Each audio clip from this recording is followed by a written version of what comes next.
Good evening, everyone. Thanks for your patience. Welcome to the fourth lecture in our Art and Technology lecture series. Tonight, I'm very pleased to welcome John Ipolito. John is an artist and a curator at the Guggenheim Museum here in New York, and also a professor at the University of Maine in Orono, co-founder and I believe co-director of the Stillwater program for network art and culture there.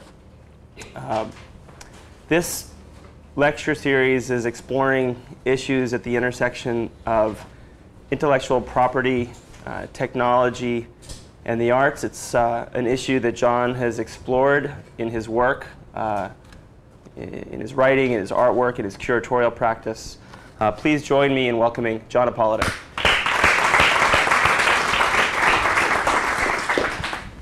Thanks for coming. When I look out at today's cultural landscape, I see two species of cultural producers. One is a prehistoric race of lumbering giants, cold-blooded, slow-moving leviathans, surfeited on monopolistic profits and top-down economic models. The other is a relatively new species, warm-blooded, fast, scurrying underfoot of the giants. These new species are weaker, but there's a lot more of them. And they're fast, they're light on their feet. Some of them are even now taking flight to explore ecological niches that the earthbound giants never could have. Some of them are even nipping at the heels of those Jurassic giants, but most of them are just trying to stay out of the way and not get stepped on. I trust my metaphor makes it clear who of these two species I think represents the future of cultural production. But media giants have little interest in encouraging the unimpeded evolution of new species. Time Warner Saurus and Microsoftus Rex aren't interested in evolution. They want to slow down or halt these new species of small-scale producers who can flock when there's reasons to be together, but turn on a dime when it's better to act individually. So I want to just give a sense of which kind of creatures are in my audience right now. So I passed out that little Hangman exercise in the hope that you guys could tell me that. Anybody figure out what the puzzle is? Or you want to buy a vowel? Yes, in the green. I can say all that. I think I know all of it. OK, shoot for it. Sharing is the pedagogy of it. Ooh, close. Cheating. What? Cheating. Cheating? Who said cheating? Mark? No. David. Cheating is the pedagogy of the internet. Wow, that's pretty fast. I guess I know what species you belong to. I see those velociraptors sharpening their claws in the audience. Cheating is the pedagogy of the internet. And I was hoping that my little exercise would bring out the enactment of what it was trying to describe in words. Did anyone notice anything about the sheets of paper? Might be a little different than your average exercise. You guys are just smarter, yeah? Different letters on them. Ooh, okay. Most times when I deal with the Jurassics of the cultural age of the 21st century, they're sitting there trying to figure out what it is each individually. But when I deal with younger groups, they're immediately talking to each other and passing notes back and forth. Like, I got a G, what'd you get? I got an A. You know? And then they put it together very quickly. And I think this is a useful sort of litmus test for exactly what kind of expectations you have about whether sharing is good or bad. We call sharing information cheating, quote unquote, when it happens among people who aren't powerful, even though it's the very mechanism by which stockbrokers, museum curators, academics work in successful ways to promote their own careers. Ironically, internet culture succeeded in such an explosive way because it was a system designed to supercharge the practice that in other fields would be called cheating. And the results of this Hangman exercise give me a sense of sort of the median age of the participants, because it's that age which has adapted to and most quickly adopted the technologies that come along with the internet age. All really expressly designed by the greatest technological geniuses of our age for this purpose of what by any other means and by many people still today is called cheating. The web, cell phones, instant messaging, Friendster, email, peer-to-peer networks, all of these are ways to supercharge the circulation of ideas and media and culture. But what the reaction from the system for the young people's, and some of you older but talented cheaters in the audience, what's their reaction to this incredible, almost innate capacity for sharing? Well, it's not very good. I'll give you a sense of what I found in my little tours through the web on cheating. Scenarios of academic dishonesty. She's watching me like a hawk. This is the kind of paradigm. This is the body language of learning in our culture. Not this, but this.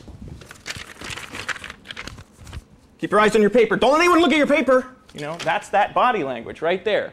Someone looking over your shoulder, you making sure that your eyes are on your paper and no one else is looking at you. This was actually an exercise from a university trying to get its students to encourage scenarios, to think about scenarios of academic dishonesty and how to prevent them. This one, keep your eyes on your own paper. This interesting hypothetical situation ended with the teacher saying, I was impressed with your result because I didn't think you were such a hardworking student. The student said, yes, I am. The teacher replied, however, you made an unfortunate mistake. You know what it was. You also copied your classmate's name. I told you to keep your eyes on your own paper. You even see sort of cartoons like this. Class, who can tell me what I preserved in this jar? It's the last student who got cheating on one of my tests. This is the reaction the academic establishment has toward cheating, and it finds it's more expensive, if not any more sophisticated, ethically manifestation in things like Turnitin, academic software that checks plagiarism, that is of highly questionable ethics and costs universities tens of thousands of dollars that they could be spending on other academic programs. I think the most egregious example I have seen, brought to my attention by Hal Abelson of MIT, is the University of Texas at Austin. I like making fun of Texas. This is a great excuse to do so. This was a memo sent around by the general counsel, that's the chief law dude at the University of Texas, advising their professors what to do about student cheating. Now, listen to the kind of cheating was going on.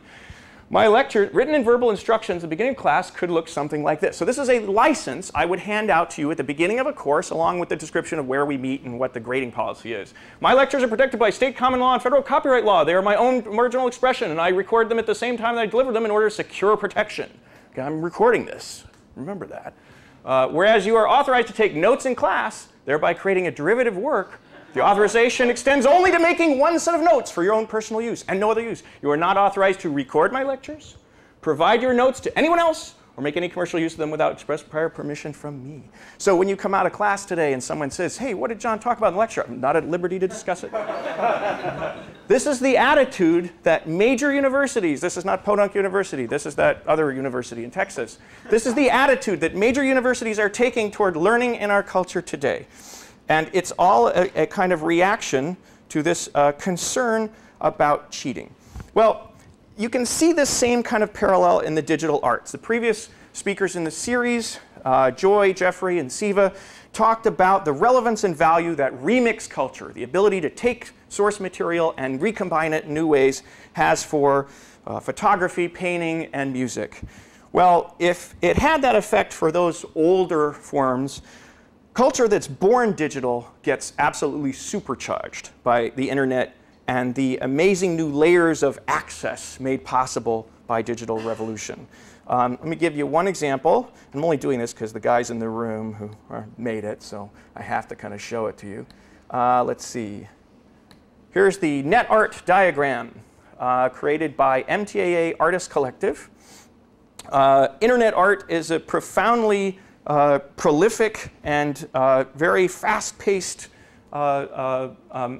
medium and genre that really exploded on the scene in the mid-90s and has continued more or less unabated since then. This is a sort of seminal image or emblematic image from that period, suggesting that internet art doesn't happen on the screen, it happens in the network itself. Well, the artists of MTAA decided to open source, if you will, their diagram, which was itself a kind of artwork, by allowing the vector file, a Illustrator file, to be reused by other people. I'll show you one example of how it was reused. They still don't know, neither do I, the person who created this.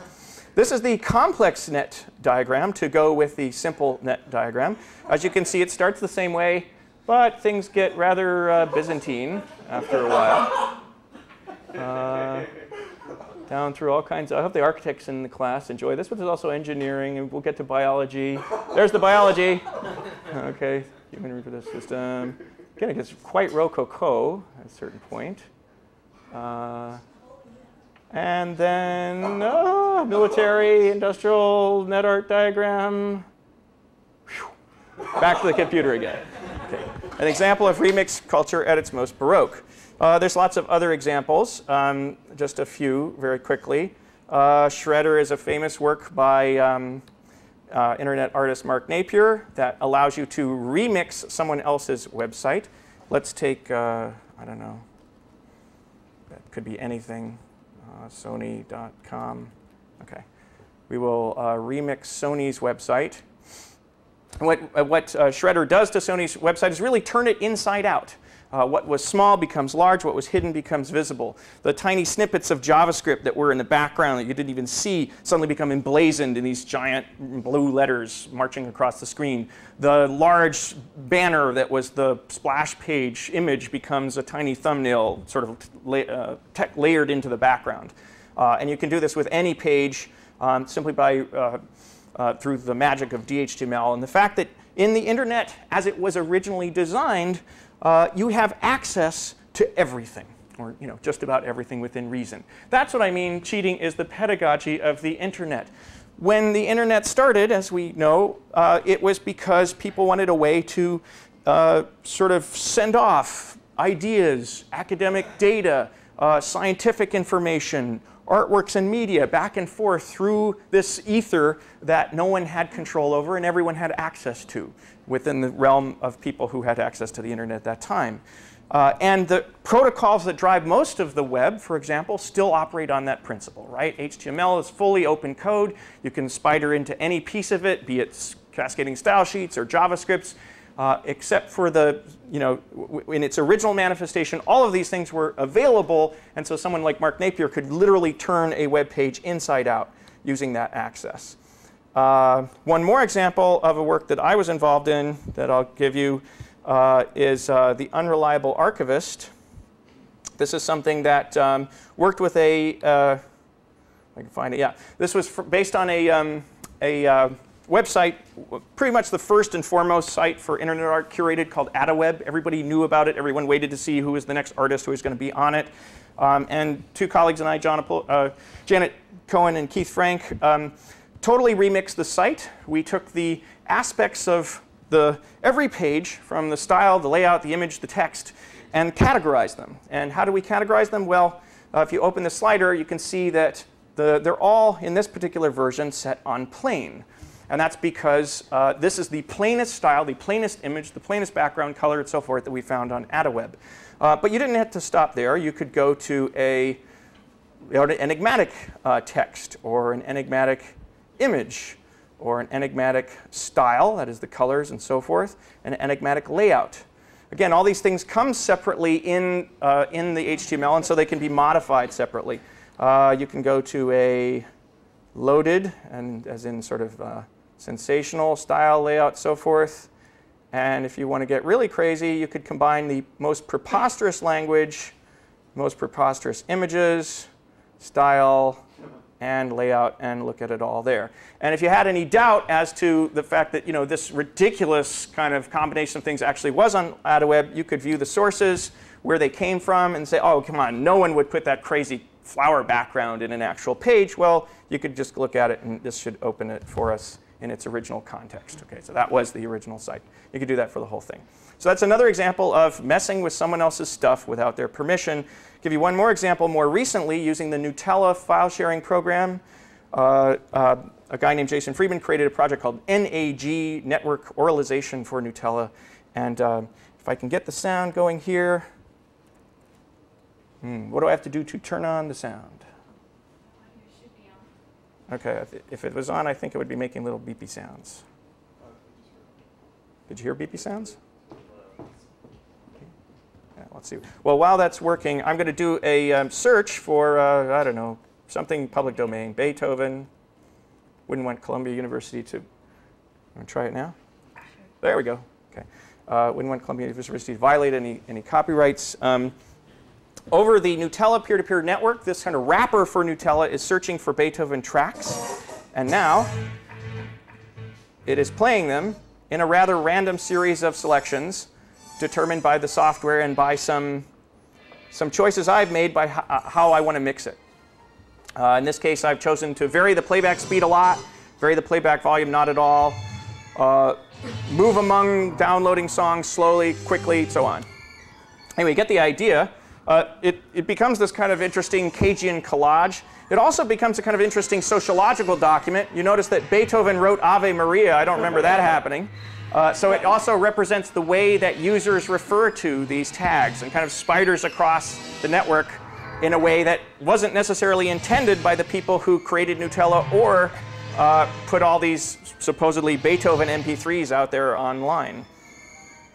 Okay, let's roll over Beethoven here for a minute. Cancel. Okay.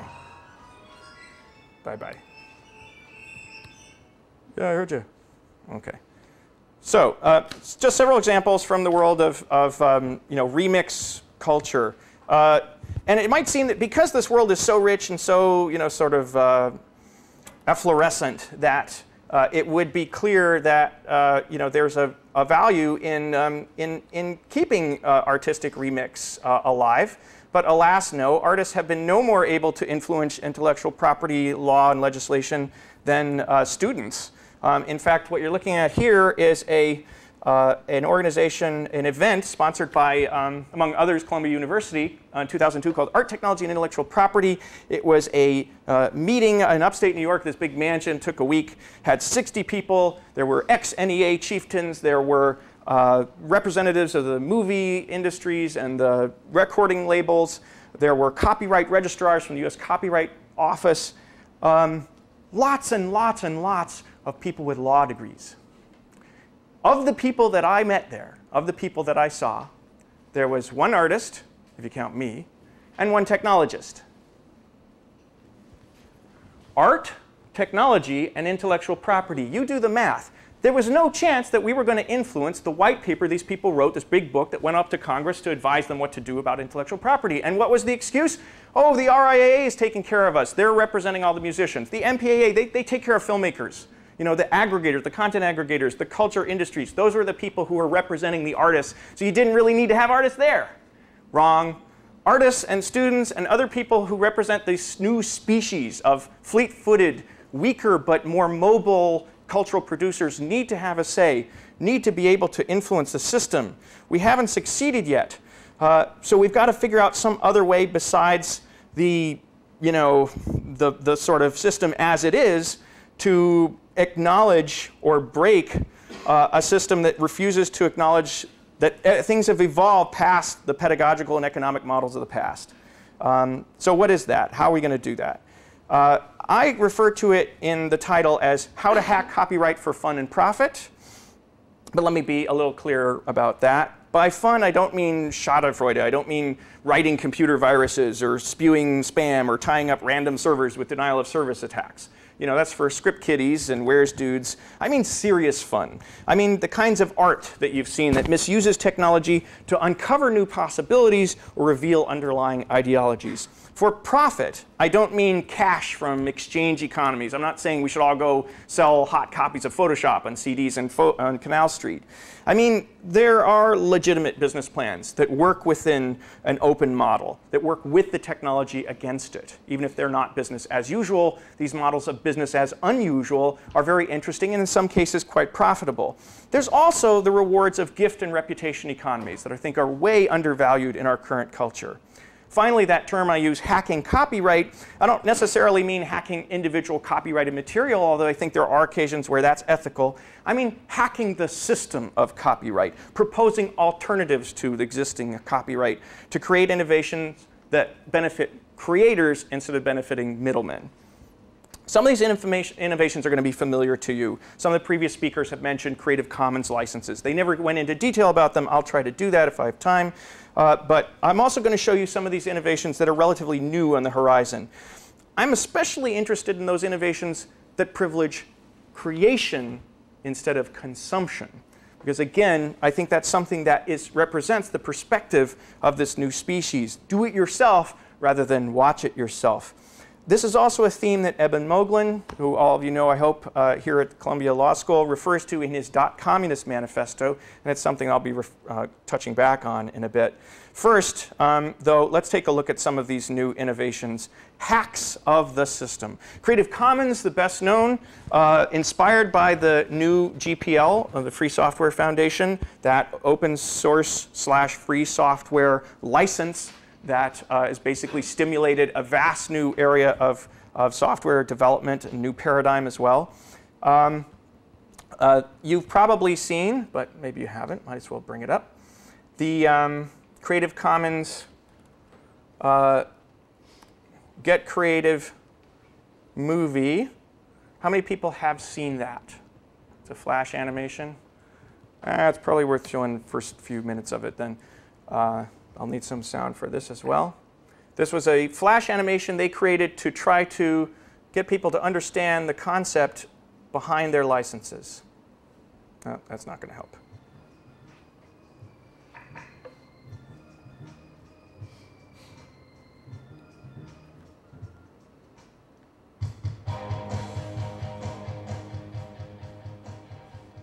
These are Jack and Meg White, also known as the White Stripes.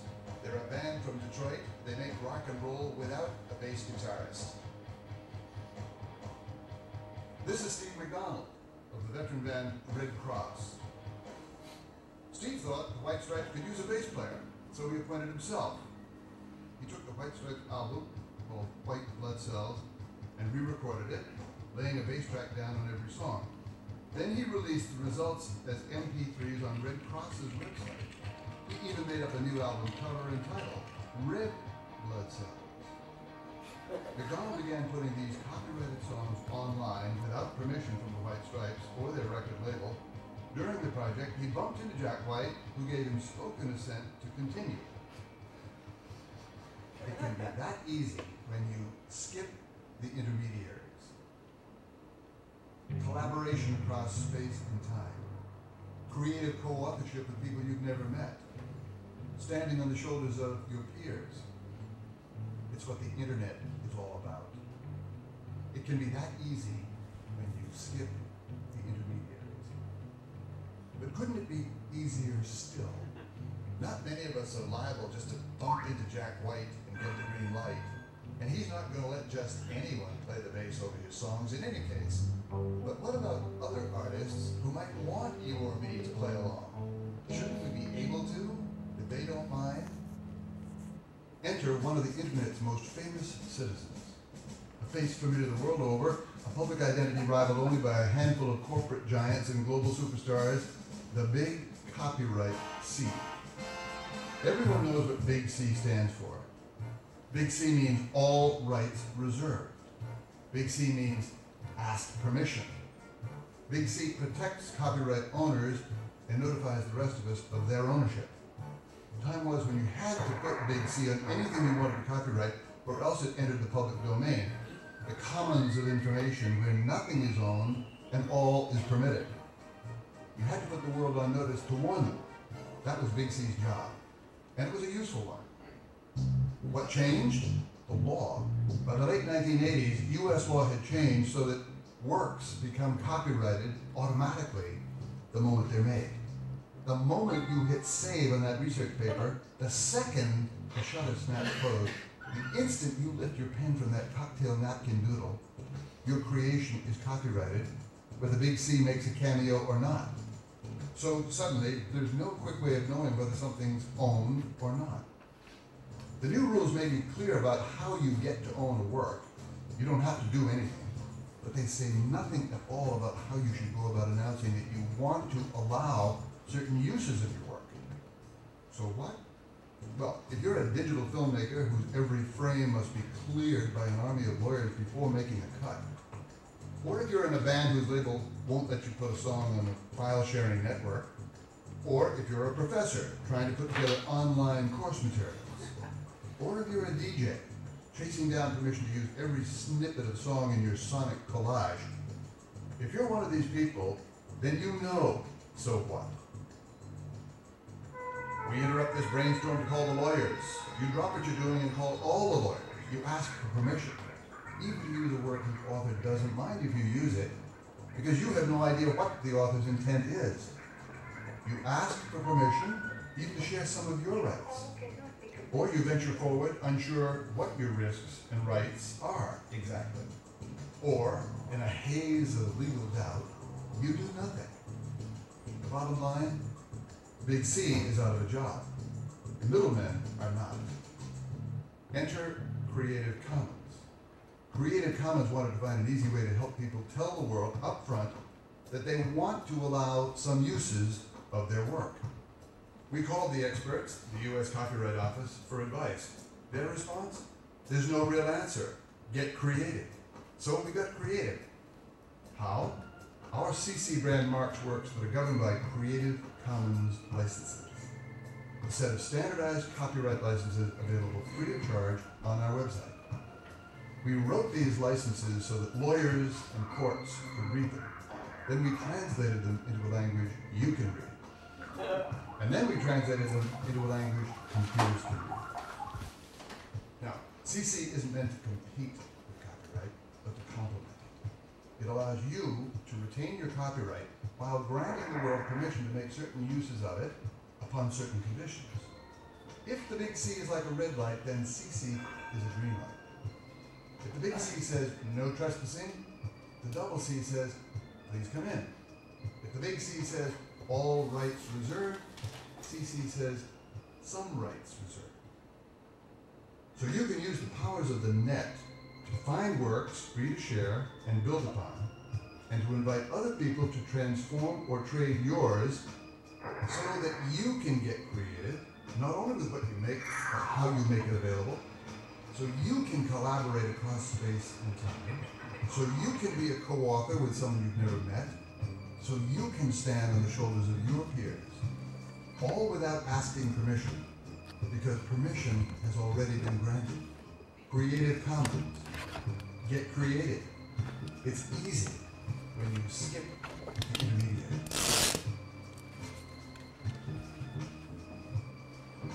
Okay, that's the animation from Creative Commons. That gives you a quick version. Now, the idea, again, is to do for digital content, movies, media, music, and so forth, what the GPL did for software. And it's been incredibly successful in my book. 5 million licenses exist out there online already on web pages that you can track. That's about 1 in every 1,200 pages. And if you think about how big the web is, that's an amazing penetration given that they started in 2002. They've had major media outlets. Wired magazine, the November issue, included a CD with Creative Commons licensed works from the Beastie Boys, David Burns, and a host of other folks. You can sample some of them for commercial remixes, some of them for non-commercial purposes. They have also worked with other organizations like SoundClick, integrating the license into their upload system. 75,000 songs licensed with Creative Commons licenses in only 3 months. They've got a pretty nifty device, kind of beta software that you can download called Publisher. I've got a copy of it right here on my desktop. Welcome to Publisher. This tool will help you put your audio and video on the web with a Creative Commons license. So let's suppose that you don't want to do a website, you want to actually embed it in an MP3. Why would you want to embed a Creative Commons license in an MP3 rather than just notify people about that license on your website? Really good reason. What do people do with MP3s?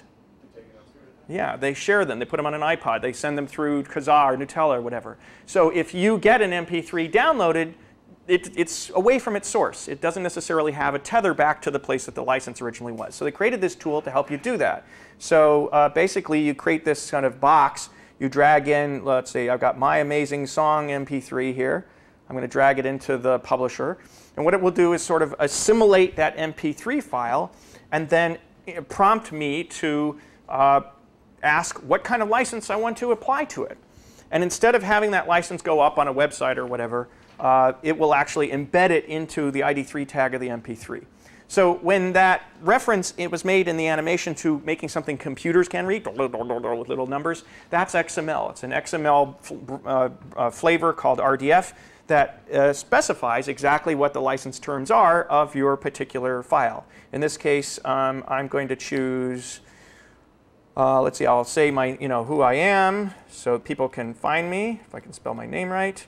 Let's say I did this in 2002, and let's say it's an audio file. I can add advanced information if I want about other things. I can say, no, I don't want commercial uses. I'm going to allow people to modify it. And I want a generic, there's also different nationalities, but a generic one. I can say next. You can give me a password to the Internet Archive, which is a publicly accessible place to post stuff. People don't often realize this, but they allow people to post open source culture there. And then if I hit next, it will actually upload it. It needs to know what kind it is. And now it's uploading it to the Internet Archive. And it will return a URL so that even if I don't have a website, I'm just some kid who made a song with GarageBand, suddenly I've got a Creative Commons licensed piece up on the web with a URL to share with my friends. So that's a pretty amazing little piece of software I think they've done. They've been busy with other aspects of XML, including a search engine. This is the first XML search engine I've ever used. And it spiders for things. I've looked at Sunset before just because that's so obvious. It's people want in the back of, I don't know, a student project or a commercial project, whatever. Find works I can even use for commercial purposes. And look at images and search. Now this is looking across the web at all different images of sunsets, basically, that have certain licenses. And some of these have attribution. Some of them have no derivatives. This one only has attribution. All I got to do is give this person's name, and I can use their sunset. Let's see if it loads. Boom, I found a sunset for use in my project. And I know that it's got a Creative Commons license because I found it using their XML search engine. What else have they been up to? Well, they've been working out a deal with Morpheus, the peer-to-peer software, where this particular file sharing system would actually tag files that download as Creative Commons enabled. Let's see if I can find a good example. You can even test to make sure that the license is correct because someone could, of course, take a Madonna MP3 and put their own Creative Commons license under it, fake it, but Creative Commons wouldn't have registered that as a Madonna CD, and so you can check back to make sure there's a referring URL for it. So they're being creative both on the technological and the cultural side. And I think there's a lot more that they have to do, but they've made a lot of progress to date. However, I have to say that Creative Commons is focused primarily on consumption rather than creation. So if you're a creator, if you're someone who really wants to find collaborators, who wants to use new tools, who wants to take advantage of this remix culture, from a Creative Commons perspective, most of the way that, for example, there's quite a few of these tracks on this particular CD. They're by well-known artists, Chuck D and so forth. But many of them simply allow people to share them. They don't necessarily allow remixing, especially for commercial purposes. Well, that's understandable. They're big-name artists. They wanted to get the sort of peer pressure of big-name artists. But some of us have been working on environments that really shift the emphasis from consumption to creation. In particular, I'm thinking about my fellow colleague in Maine at Stillwater, the place Mark described, Jolene Blay and I, along with students John Bell, Matt James, Jerome Nope, and Justin Russell. We've been working on this thing called the Pool. Here's an example of the Pool. It's really supposed to be an open architecture for collaborating on text, art, code, pretty much anything. This is a sort of emergent diagram of the most prominent themes of the Pool right now. It's got a lot of stuff in it, about 400 projects. So we asked people to sort of jump into it by picking a theme first. I'll pick, let's pick sharing. And this will bring me by default into the art pool. But it will select only those artworks that have sharing as their kind of one of their themes. And what you're looking at is a representation of all of those ideas that were thrown into the pool. And I can find out more about them by rolling over them. The larger an image is, the more sort of work has been done on it. And I mean that in a very specific sense, because if I take a look more closely at one of these projects, I can see from the left, knowing the pool, that there is a version history of this project.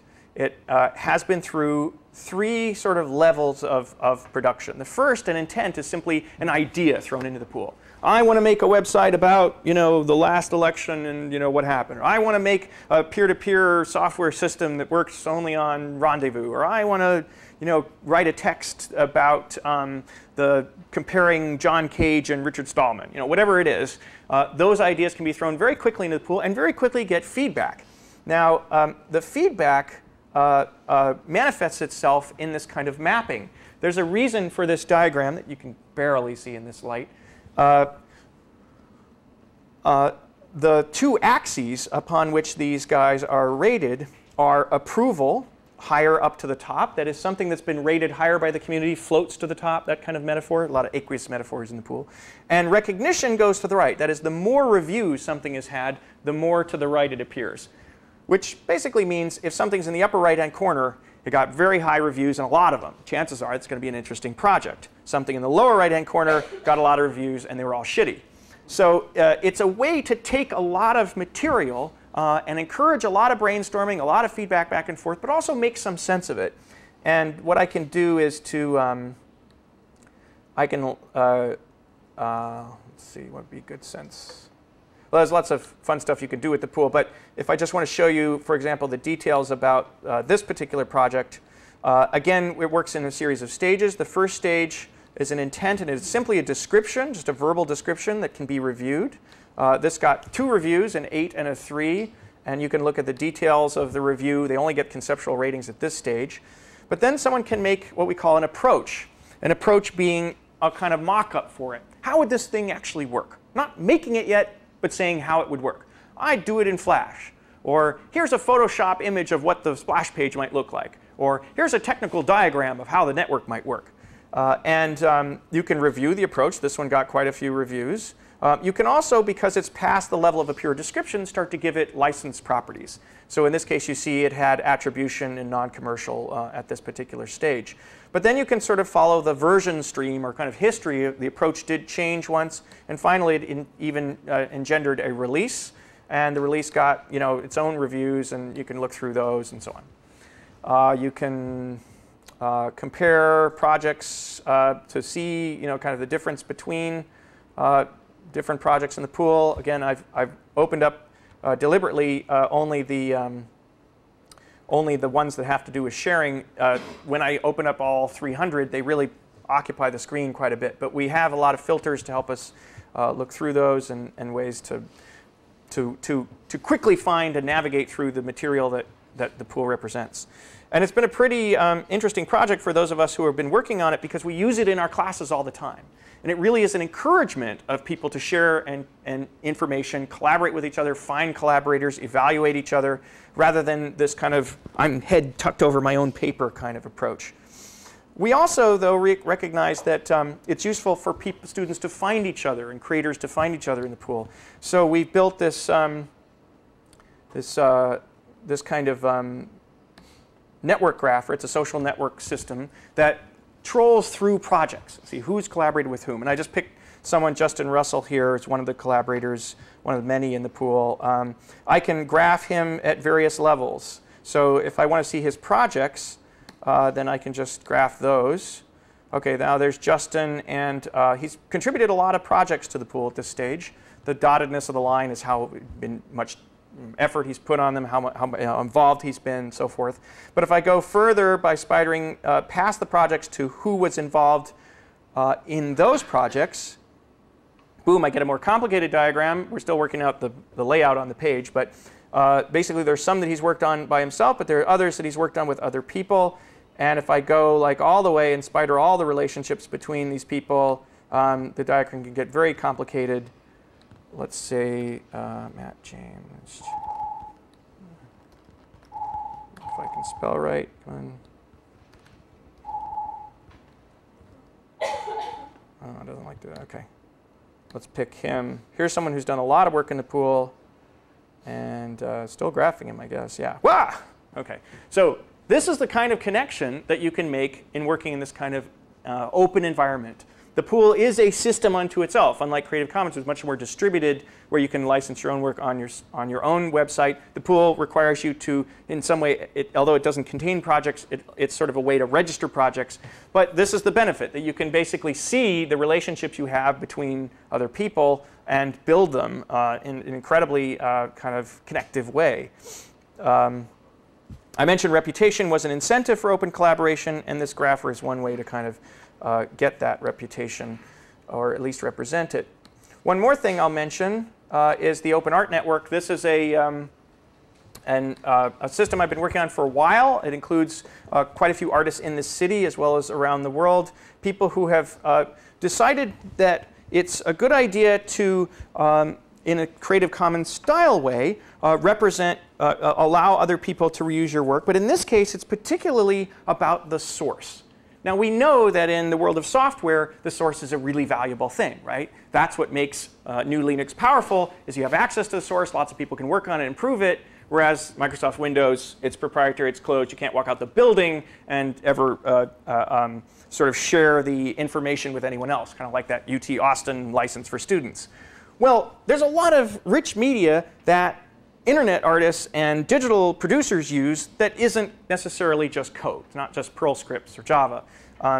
And what we were interested in doing was exploring all those different options. So here we do have things like, OK, this is John Klima's The Game Boy, which is C code for a Game Boy console. We've got a Director project, Macromedia Director by Mark Daggett. Alex Galloway has a Perl script. Mark Napier has Java programs. But we've also been looking at this idea of actually making an official license out of it. And we actually proposed this to the Creative Commons. And we're talking right now about adding this into the mix as a kind of source license. We have other fancy names for it, but that's kind of the basic idea. And one thing that I think, I'll show you a couple examples of how easy it is to modify the sources like this. Let's take a look, for example, at just one of many digital art kind of systems right now, the application you could buy. This is Fruity Loops.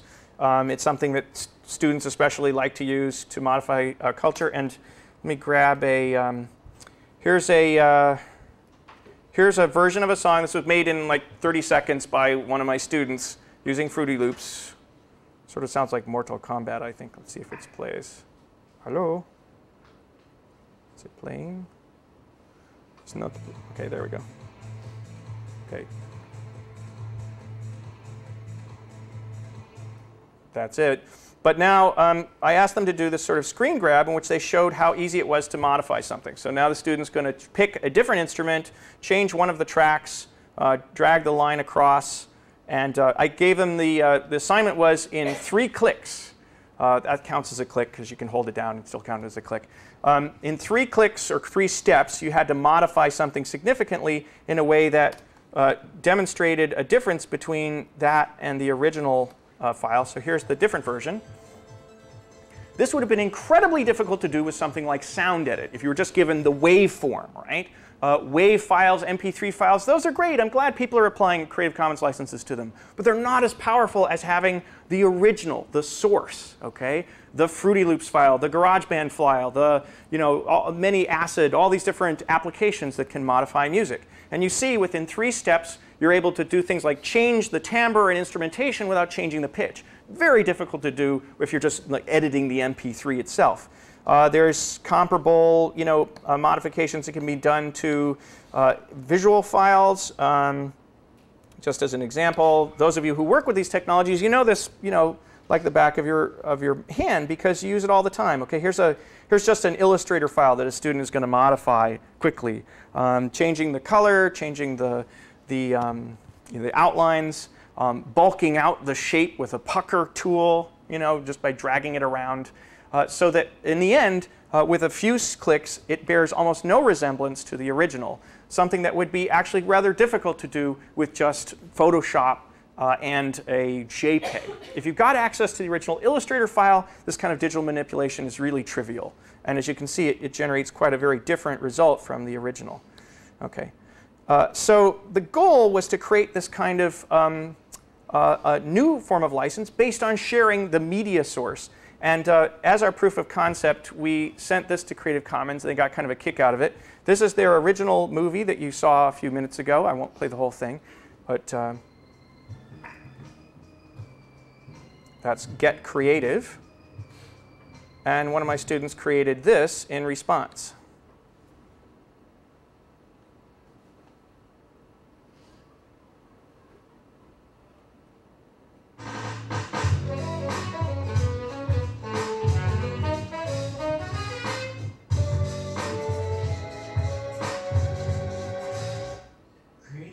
Started as a new way to share works. Since it began, people all around the world have been using CC files in their own way. People have been saving their movie files and sharing them with CC. People have shared the pictures they've taken. They've shared their stories and even coursework too. But can we do more? The current Creative Commons licenses are usually applied to final products. That is, an image file, a movie file, or a Flash presentation. But what happens with the source files, the raw data used to create the final product? So what? Well, if you're a filmmaker who's ever tried to space... He took off the goatee. If you're a musician who's trying to take a few riffs on another artist's work, or if you're a professor who wants to hand out customized parts of a licensed PDF file, or if you're a DJ who wants a little higher quality than an MP3, then you know, so what?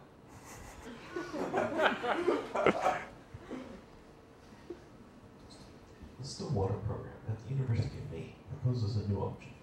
By licensing and using source files, you can go on the internet and use files in even more ways. At the same time, artists would allow the maximum number of possibilities for their work. Creative Commons and Stillwater. Why share the source? You just saw one. Okay. So if you didn't figure it out, Justin Russell, the student who made that, got a hold of the original Flash source, right? The Flash file that's got the tweens and the timeline and the frames and the instances and all that stuff that you need to really remix Flash movie. And we sent it to Creative Commons and they laughed their heads off. So that's just an example of one more sort of hack of the system. In this case, it's actually a hack of one of the hacks, right? Because it's an alternative vision of what a Creative Commons license could be. That having been said, I'll end with a couple sort of notes about the future, because these things are all happening now. They're all contemporary, but I think we can go further. There is a weakness of open licenses. Just to give you one of them, there's this kind of porosity of fair use, of something you could license.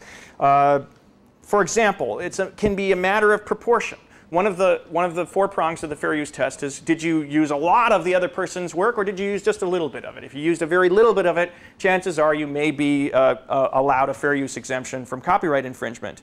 And many of the samples, many of the songs on this wired CD are released under the sampling license that allows you to do that. Problem is that sampling versus texture is a matter of, it's sort of this porosity. There's a permeability there in digital media, given how easy it is to modify something, right? So you probably know the example from Jeffrey Carlin's lecture of the String of Puppies by Jeff Koons, and how he was sued for modifying a photograph of a string of sappy-looking puppies and turning it into a three-dimensional model. Well, someone could actually take one of those puppies and have manipulated the background, put a flowery background, and change the text on it or something, and create a fair use transformation of it that wouldn't be anything like the original, right? Because it only used one puppy, and that might have stood up in court. So someone could apply a Creative Commons license to that and then put it up on the web. The trouble is, some other person could take that, not necessarily know the derivation stream, and then say, ooh, you know, I like that puppy, but wouldn't it be great with more puppies? You know, it's sort of like Photoshop a whole bunch more of them in, you know, clone them and so forth, and then recreate something that was close back to the original one, and then maybe get slapped with a copyright suit. Same could happen with like a riff from, you know, Philip Glass. Okay, well, I'm just going to sample this. Someone else says, hey, wouldn't it be neat if I backbreak that? You're back to Philip Glass again. So that's kind of an issue with proportion and how permeable the fair use domain is in digital media. There's also a difference in purpose. Purpose can go backwards and forwards. We saw in Siva's lecture, no, I think it was Jeffrey's again, that parody is often protected, whereas satire often is not. Joy Garnett had a sort of, one of the versions of her piece was a Pepsi Cola wielding Sandinista, you know, sort of Molotov cocktail with a Pepsi slogan on it. And we can imagine that being a sort of parody of Pepsi that might be qualified. But if someone turns it into an iPod advertisement by putting an iPod and taking only the silhouette, you know, well, maybe that isn't any longer a fair use of the piece. So I think there are some limits to this open license approach. And ultimately, I'm interested in exploring a more dramatic hack of the copyright system in which an entire domain, or perhaps the entire internet, is not a commons, but a sanctuary. Not a space where some things are free and a lot of stuff is controlled, but a space in where a lot of things have a default freedom attached to them. Something like a default share-alike non-commercial license for streamable culture, something I proposed in the past. We could talk about it more. But in general, I think if you look out at the landscape of digital culture and remixable media, that battle between the Jurassic giants and the fleet-footed, you know, sort of velociraptors is still going on. The question is, which side of that, you know, kind of evolutionary divide do you find yourselves on, and how can we basically change the rules not to benefit the fleet-footed, you know, warm-blooded, faster species, but to at least make it a level playing field where they all compete on the same ground, and the evolution in its natural course will determine which one of us is best for society. So thank you very much, and I'd be happy to take any questions or demo any more things that I hinted at during the talk.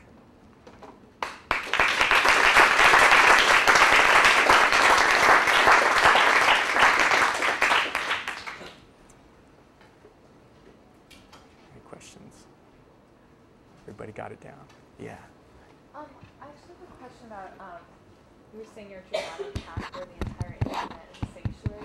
Do you think that people with, I mean, maybe it won't turn into what you're suggesting because people will withdraw from putting things on the internet? With people with what? I'm sorry? Withdraw from putting things on the internet. Would withdraw from putting things on the internet. And then there's not as much, you know, feeding going on. And That's right. That's a very good question. So the question was, in this very sketchy vision of this digital sanctuary that I mentioned at the end, would that maybe persuade people not to put things online because they would be nervous that it would be taken, ripped off, so forth? My attitude toward that is a rather practical one, which is basically a compromise between the content industries like, you know, Hollywood and the record industries versus the lowly sort of do-it-yourself creator. Let's suppose they want to try a new business model where they put things online, you have to pay to get in. Then I would say go for it. But if it gets hacked, it's kind of like what's the phrase, at your own risk investment. Okay? So there are always people who are interested in finding out ways to profit from the internet. As we know from the last 4 years, most of those ways have utterly failed. But I think there could be ways to do that. I see there be an incentive in terms of society, both to share things and also to experiment with the technology and see what's possible and what's not. Right now, increasingly with digital rights management and the DCMA, we have all these rules that basically say don't tinker. We don't even want you to try tinkering with this.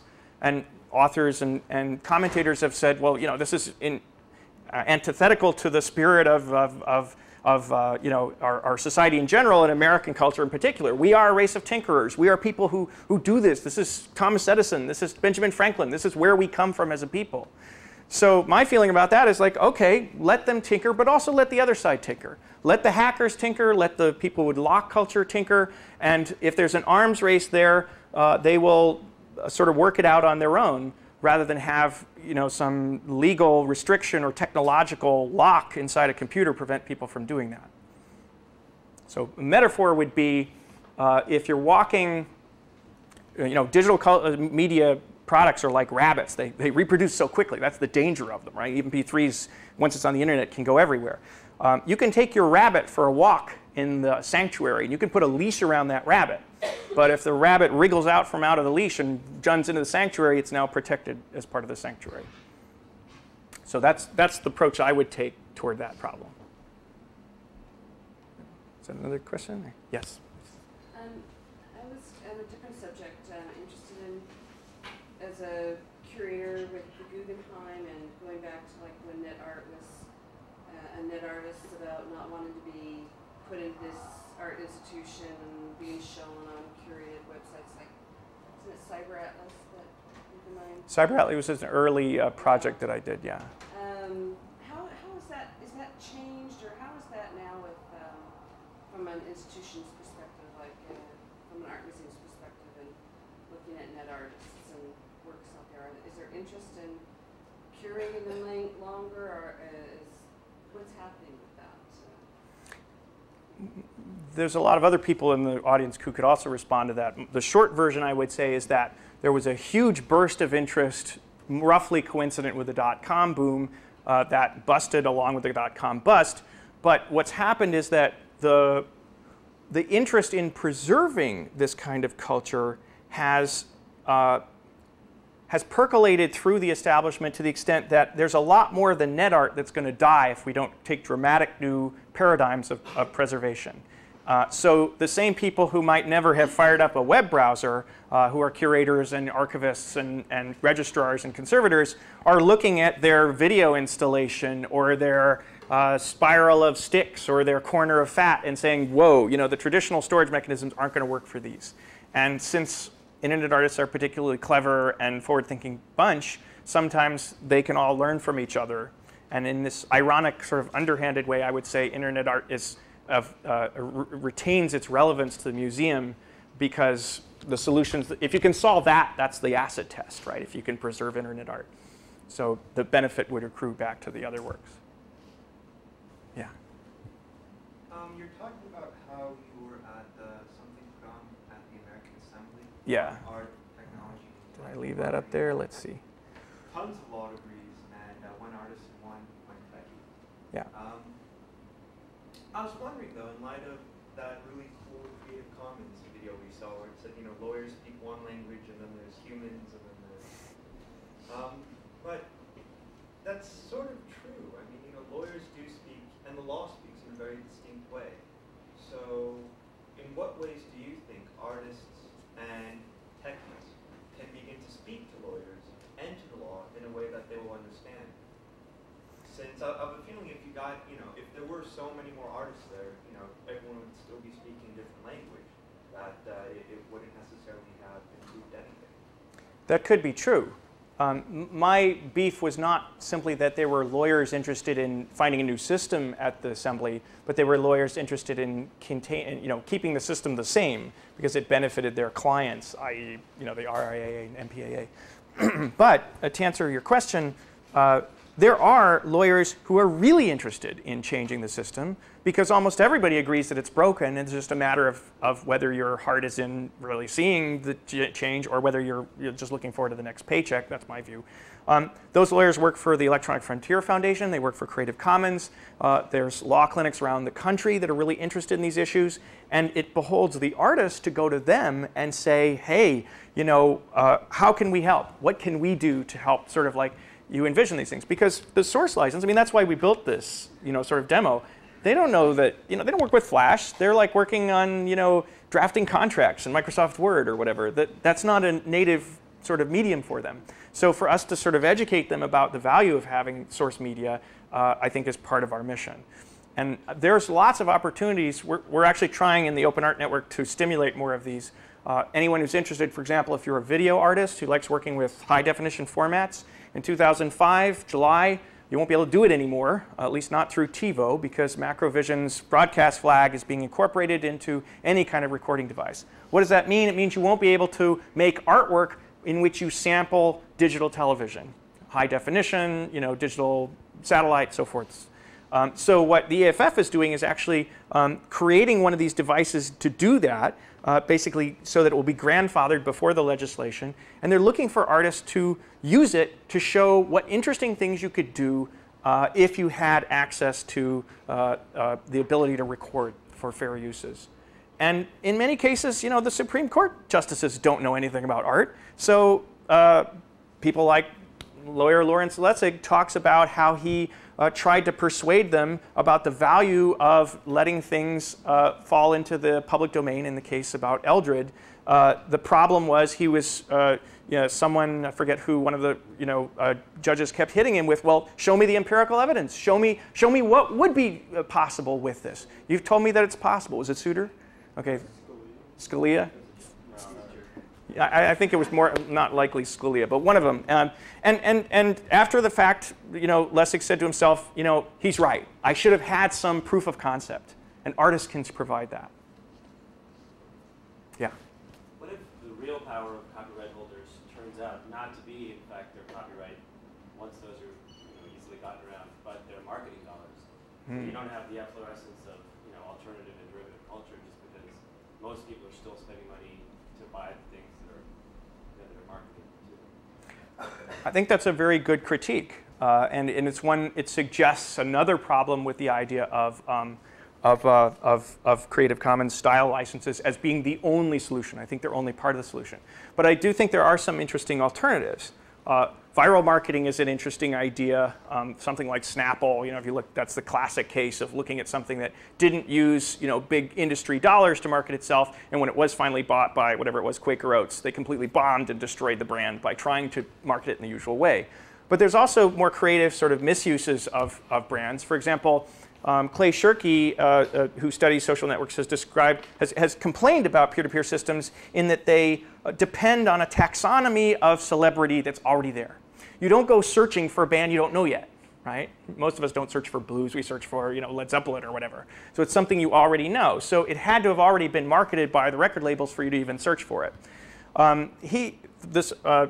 That sort of critique was sort of turned on its head by a student, Carlotta van Oortzen, who is another guy up in Maine, who suggested that people who want to create their own brands should label their MP3s Madonna or Michael Jackson or something like that, and maybe with a slight difference in spelling, like leaving out a vowel or using alphanumerics or something like that, so that people who searched would find those and gradually get to know them as someone different from the real Madonna. So it would be sort of like there would be this sort of shadow universe of emerging musicians that hijacked the marketing of the celebrities.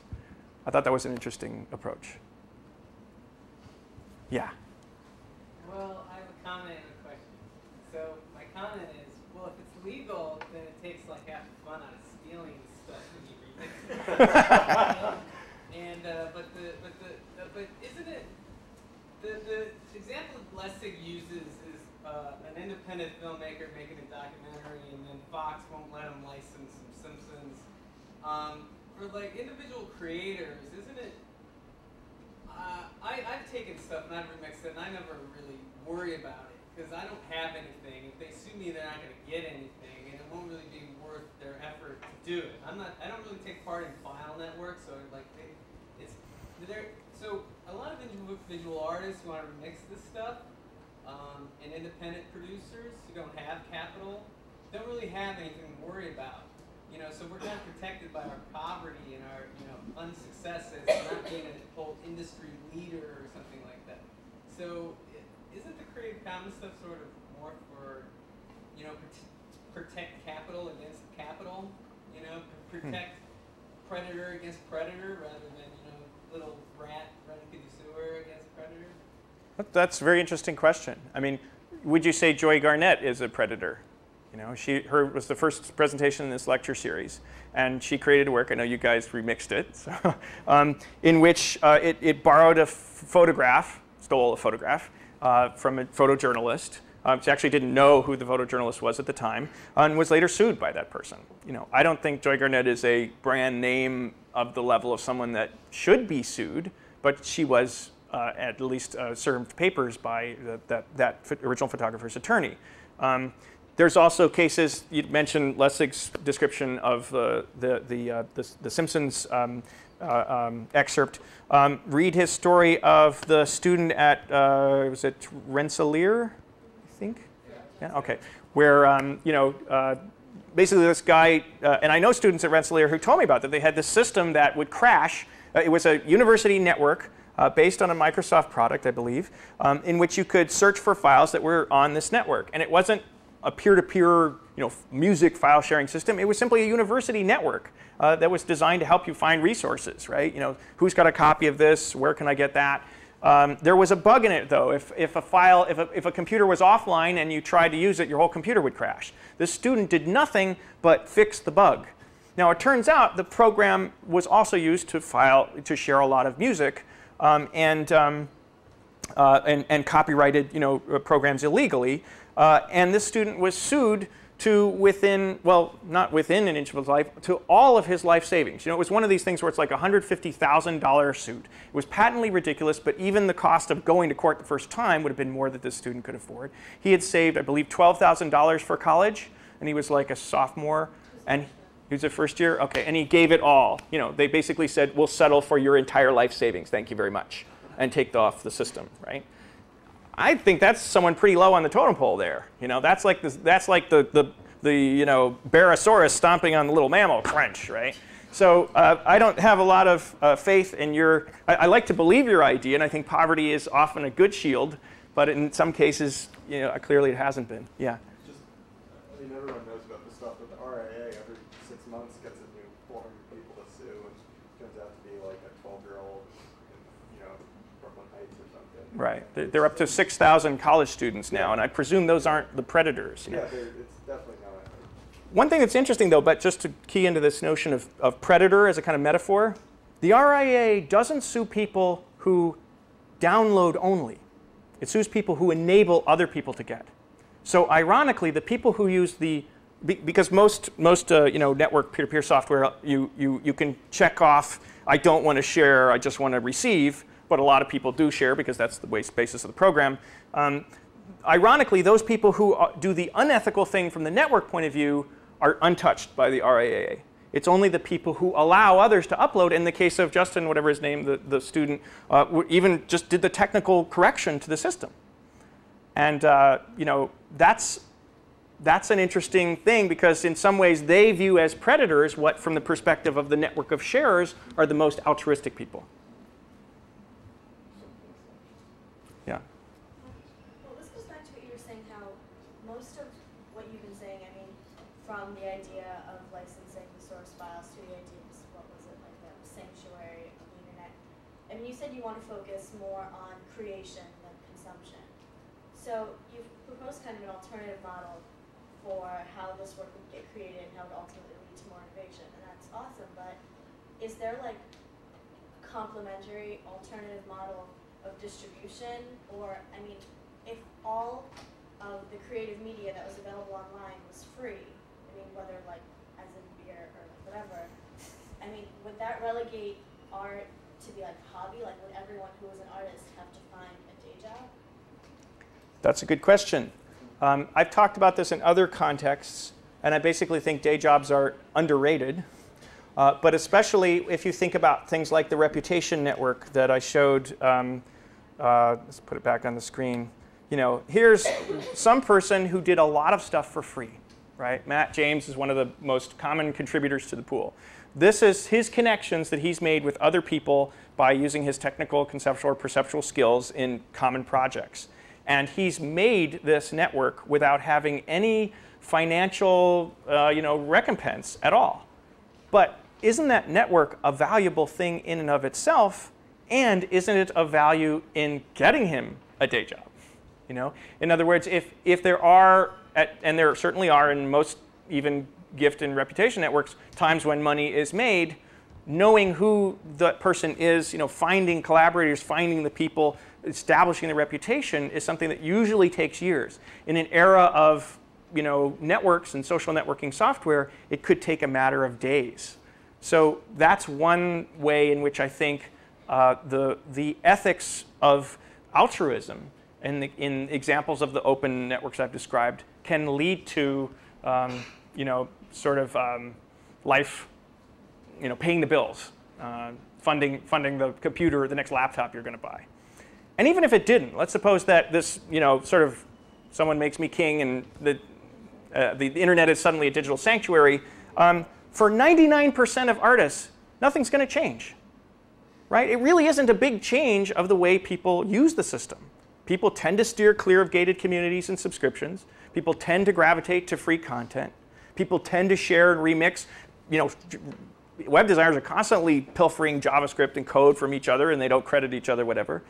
So for almost everybody, it wouldn't change. For a tiny group of artists at the sort of top market of the market chain, yes, they might lose some livelihood. But I don't think most of those artists are making money off the internet right now. Yeah, I think it comes down to a lot of times, even who are commercial artists aren't making a lot of the money that's being made anyway. So, kind of like musicians, for instance, the money that's made commercially is a small fraction of what actually ends up. And often it's not from the sale of the CD, it's from all the other stuff, live concerts, so forth. Yeah, there's nothing to say that these people wouldn't still make money off the things that can't be streamed and, you know, massaged through a modem. You know, live concerts. For movies, immersive projections in big you know, movie theaters. There's lots of things, you know, bound leather books you can bring to the beach. All this stuff cannot be squeezed through a modem and could still be you know, paid for using conventional models and could be supercharged, at least in terms of its marketing, by the representation of free stuff online. Yeah? Can you talk a little bit more about how this applies to pedagogy, to the way you teach, and to issues of collaboration versus independent work in an art school environment or a new media program? Sure. I argue that rather than using this sort of turn-it-in approach, which is a lot like Publisher, you drop a professor drops a paper that they got from a student onto this icon on their desktop. It zooms up to some database run by Turnitin. They compare it to all the other papers that they've ever got, and they say, oh, this is the same paper that the Sigma Phi fraternity gave us in 1996. You know, and the professor goes, woo, woo, plagiarism, plagiarism.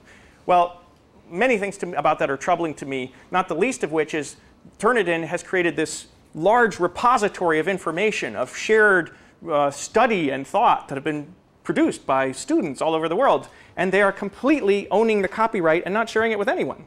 That seems like, to me, a completely unethical thing to do, not to mention the fact that if all these term paper, you know, buymypaper.com kind of places ever went out of business, Turnitin would be out of a job. So that makes it a little suspicious to me.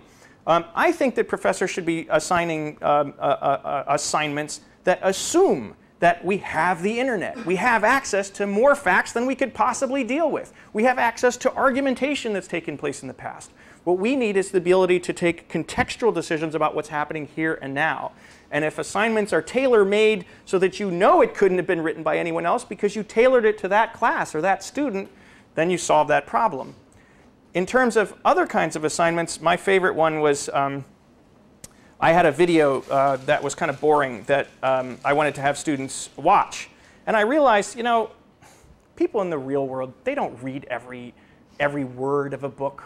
They don't see half of the movies or concerts that they talk about. They get it from word of mouth. Okay? Someone has to see it somewhere. But the discourse can be beyond that. It doesn't have to be absorbing every minute moment of a particular cultural phenomenon. So I said, all right, look. I know some of you in this class, it was maybe a class of 20 or something, I know some of you in class have seen this movie before, all right? I want you to share that information with everybody else in the class. You're going to do it in groups. I'm going to walk in, I'm going to interview each group one at a time. If I can tell who in your group didn't watch that movie, that entire group gets a C. Okay? If I can't tell who in your group watched the movie, you know, who didn't, that is all of you make me convince me that you did watch it, then you all get a B. If I can't tell this for all of the groups, that is the entire class, I can't pick one person and say, you didn't watch the movie, I'm sure of it, you all get an A. They got a B. One person, it was down to the last person. And he was like, oh yeah, no, definitely I watched it. But obviously someone hadn't done their homework. So obviously the incentive there is to collaborate rather than to hoard information. But if you're in an art program and a bunch of people collaborate on an artwork and you have a couple of slackers who aren't pulling their weight, how can you tell that if, everybody, and you give the project an A, how can you tell that everybody deserves that A? If it's not so much proving that you saw a video, but working together on an artwork. If you do it in the pool, you have a real nice trace of who did what because it's all kind of tracked. But even if you do it in another context where you're making a mural or big sculpture or whatever, sometimes you could. A person must have been a slacker and she realized she had to go make some more work. But if in some other context, one of the techniques you can use is to have everyone in the group evaluate each other, privately, obviously, anonymously, and then give you those evaluations. And you can usually, I don't usually say, well, I'll just take whatever you give me. I say, I'll take it under advisement. Maybe I'll factor their grade in with mine, or whatever. But that, I find, especially when you allow the person to evaluate themselves, a lot of times people are really honest. And they're like, well, Joe really pulled his weight, and Mary did a lot more than me. And I don't know. In my experience, that system has worked. We may have time for one more question. But we could also wrap it up right now. Thank you very much. Thank you.